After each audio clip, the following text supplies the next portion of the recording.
पाकिस्तान के बरादर पड़ोसी मुल्क ईरान में पाकिस्तान को निहायत कद्र की निगाह से देखा जा रहा है। कुछ दिन पहले हमने जिस वक्त जंग जारी थी वहाँ एक मुजाहिरा देखा। गुज़िश्ता रोज़ जब पाकिस्तान के लिए ईरानी वफ्द रवाना हो रहा था उस वक्त एक गाना ईरानी टेलीविज़न पर नशर किया गया। ईरानी गुलकार की जानिब से पाकिस्तान से इजहार तशक्कुर किया गया। आपको सुनवाते हैं।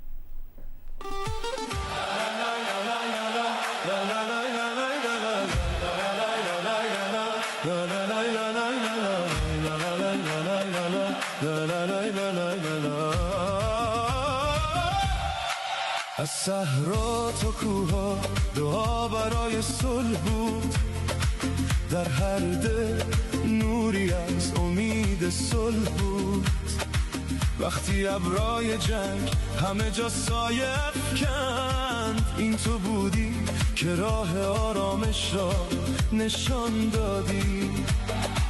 از اسلام آباد نوایی نرم برخواست، گویی مرهمی بر زخما گذاشت، چون برادری دست یاری دادی.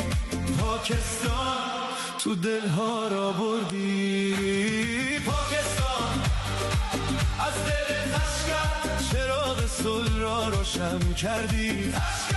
تشکر فیلد مارشال، درود بر رهبریات.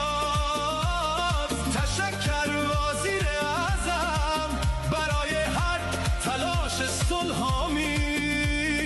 از طرف ایران این را میگوییم تو صدای صلحی،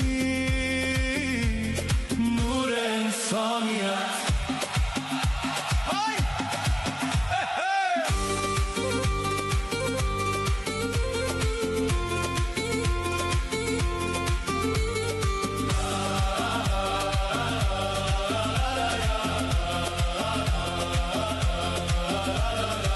وقتی دنیا در تاریکی ها گم شده بود، تو صلح را برگزیدی نه راه جنگ را. وقتی دیوارهای ترس بلند شدن، تو با محبت همه راه ها را پیوند دادی. از تهران تا